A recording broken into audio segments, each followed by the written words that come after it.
So,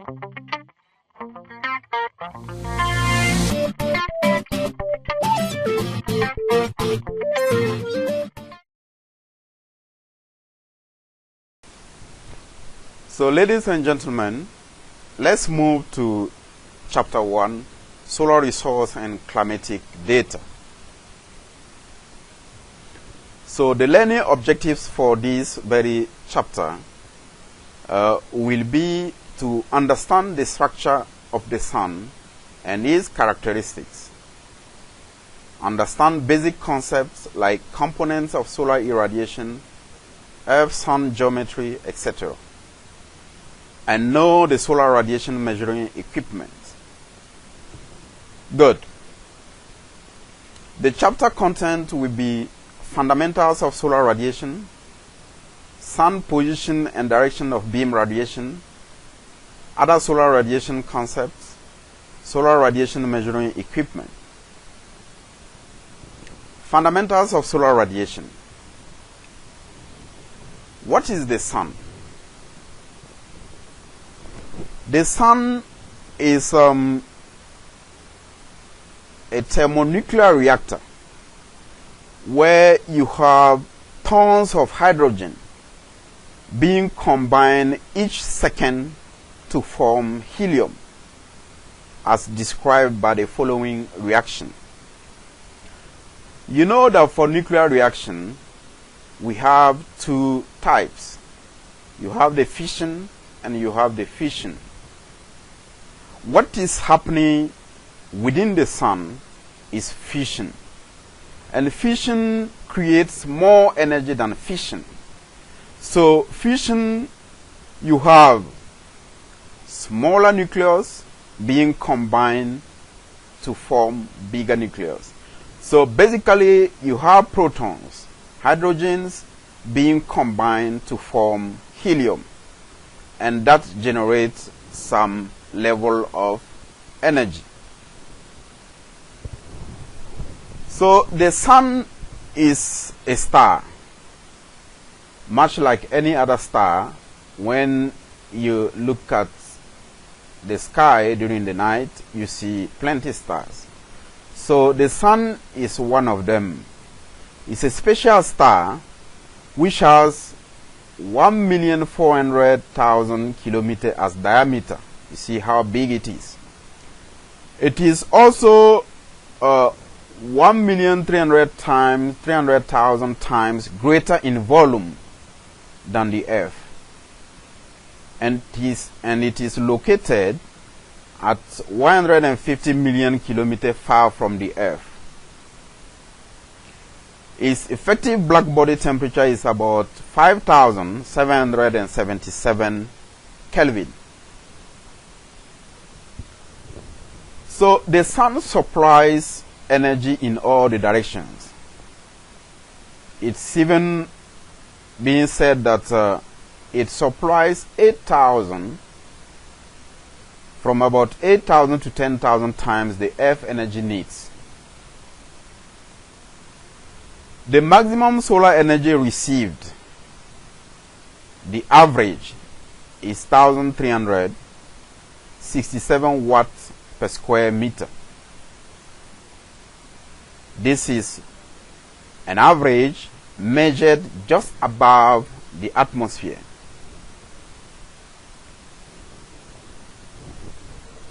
The lifespan of the sun is about 10 billion years. So currently the sun is in the middle of its lifespan.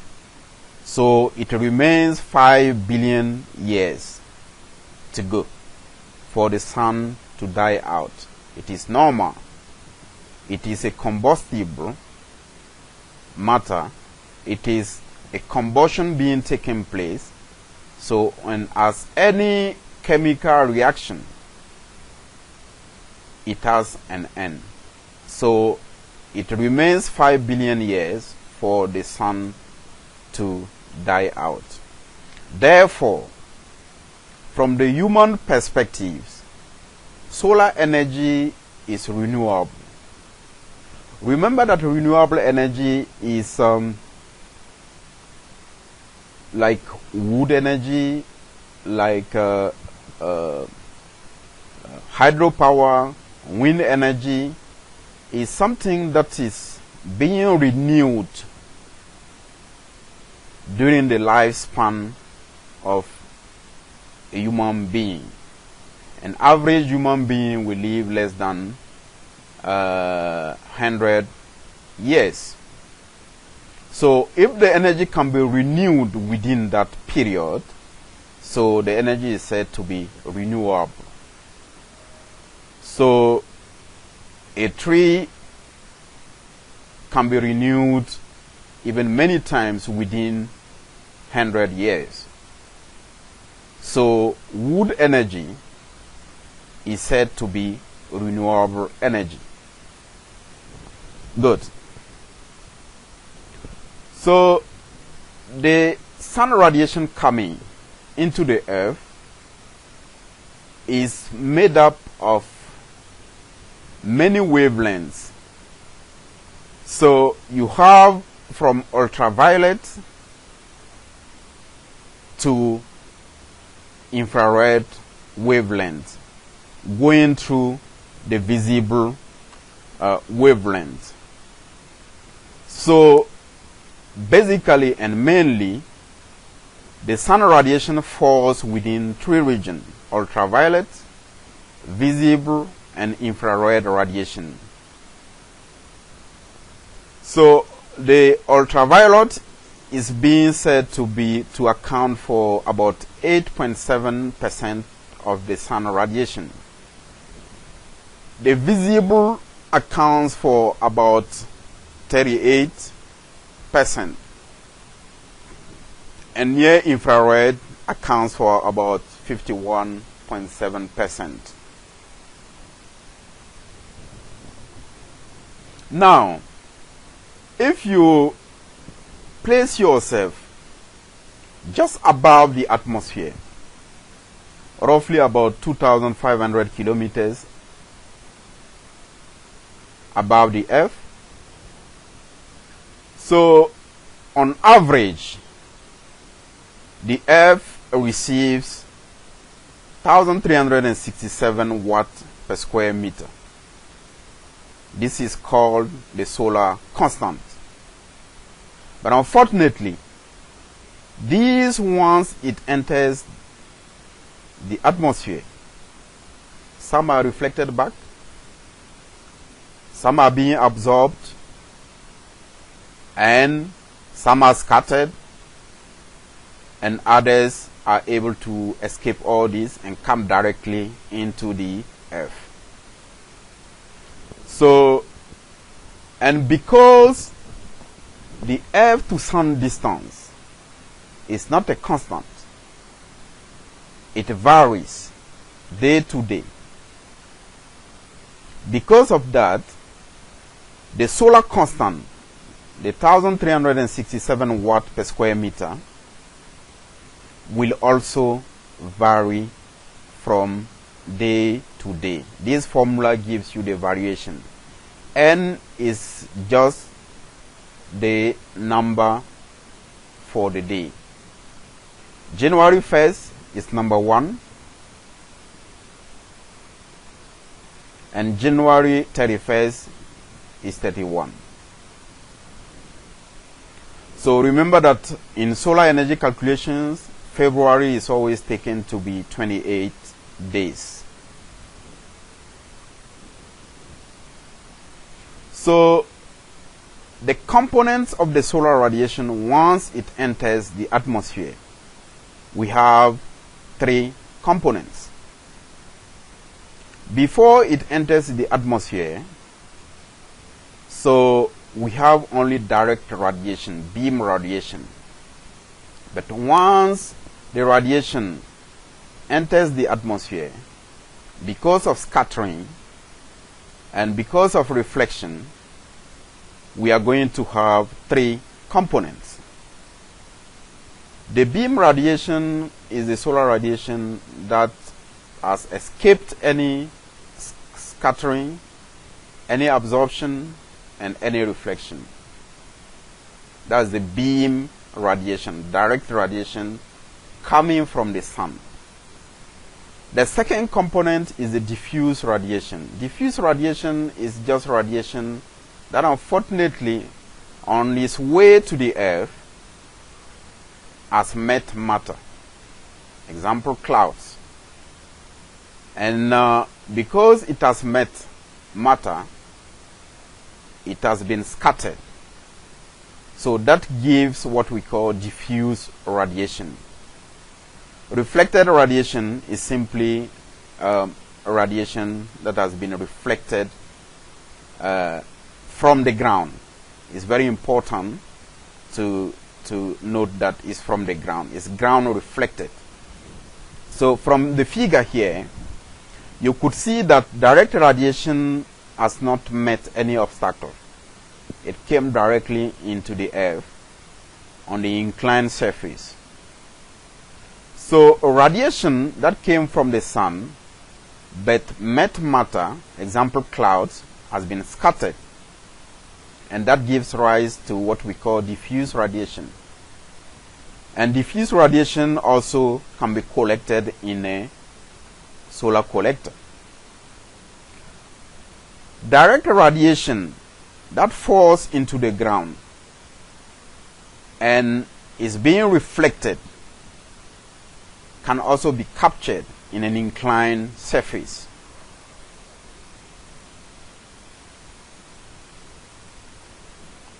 But for horizontal surface,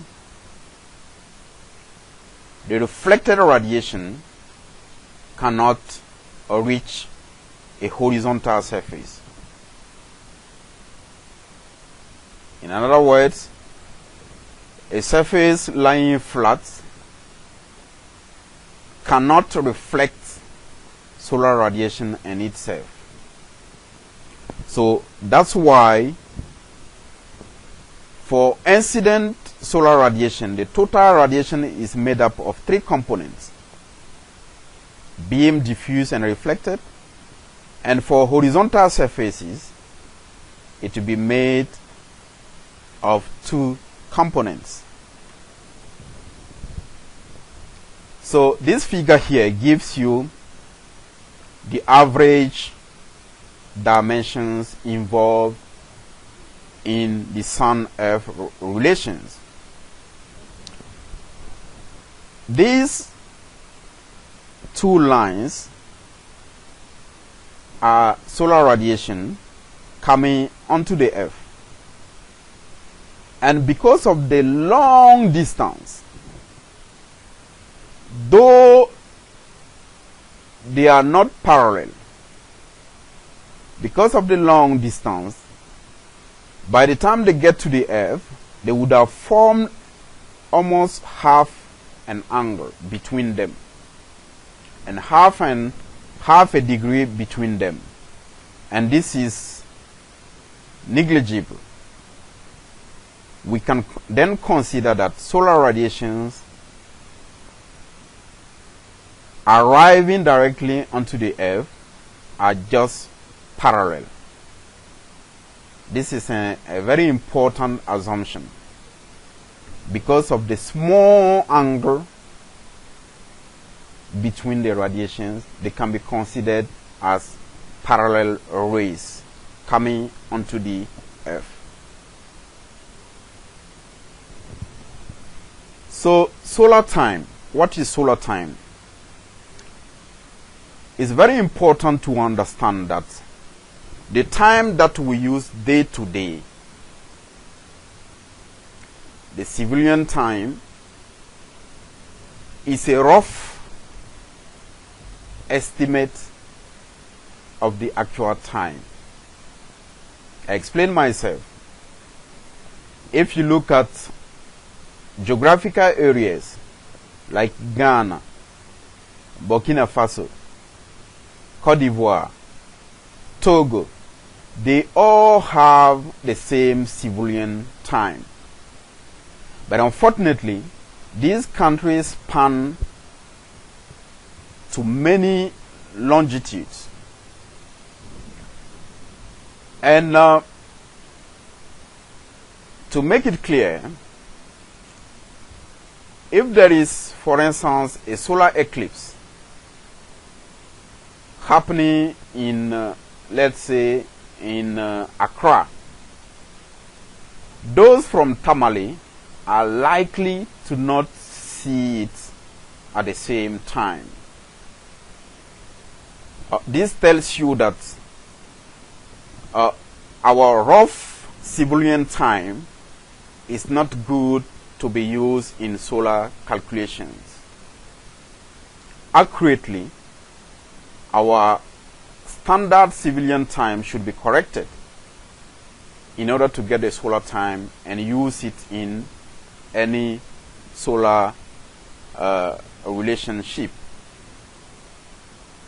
So, and there are two major corrections.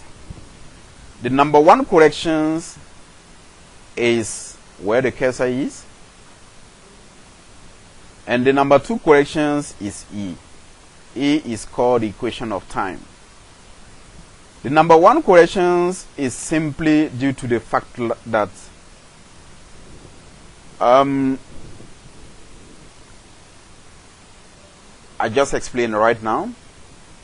In between two meridians, we don't have exactly the same time. That's what I just explained. So, Accra people don't see the sun at the same time as Tamale people. The second correction is due to the fact that the sun rotates and follows some path, and that path is not constant. So that brings the second correction. And the second correction is an empirical formula being given here. An example.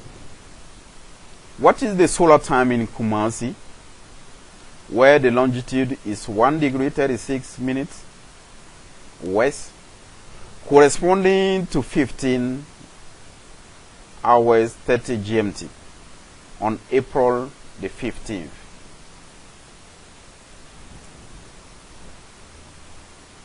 The 24 hours, it's worth noting that the 24 hours mode of noting time is being used in all solar calculations. So we don't say 3:30 p.m., but we just say 15 hours 30 minutes. So I will let you work out. My own workout shows that on these very conditions, the solar time is 15 hours 14 minutes. Please work out and check the answer. The sun position and the direction of beam radiation. There are a number of angles that are being involved in the sun-earth relationships. So the number one angle is the latitude. Latitude, as we all know from basic schools, is the angular location north or south of the equator, north being taken as positive.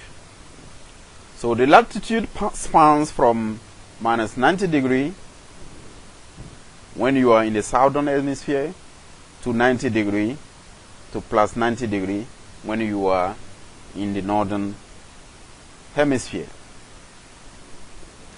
There is one very important angle that one needs to understand. It's called the declination. The declination explains the variation of the seasons. So while it is summertime in the northern hemisphere, it is winter time in the southern hemisphere. This is simply due to the fact that the axis of rotation of the Earth is not perpendicular to the plane of rotation. The axis is inclined to about 23.45 degrees. So, what is declination? Critically look at this figure. You have the Earth at the center, and you have an imaginary circle, sphere, which is called the celestial sphere. And you have the sun here. And this plane, follow the cursor. This plane is simply the equatorial plane. That's the plane where the equator of the Earth lies. And you have also the sun. And if you draw a line between the sun and the center of the Earth, that line forms an angle with the equatorial plane. And that angle is almost zero when you are here at the equinox. The angle increases till 23.5 degrees when you are here, the solstice. And then it decreases again to zero at the equinox, and then increases again. It's like a sinus. It increases to a maximum, decreases to a minimum, increases to a maximum, etc. So that's why the declination is being given by this formula. So it's a sine function. The amplitude of the sine is 23.45 degrees. And this one here, okay, is the argument of the sine function. For instance, on August the 16th, the nth, that's the day number, is 228. When you put it in the formula, you get the declination angle to be 13.45. That's somewhere here. Somewhere here. Okay. So, declination angle depends solely on the day number. It doesn't depend on your location. Whether you are in Gambaga in northern Ghana, or you are in Kigali in Rwanda, or Kalamazoo in the United States, we all have the same declination angle. The reason is that we are all embarked in the same Earth, and that Earth is simply inclined at 23.5 degrees. We are all inclined. Great.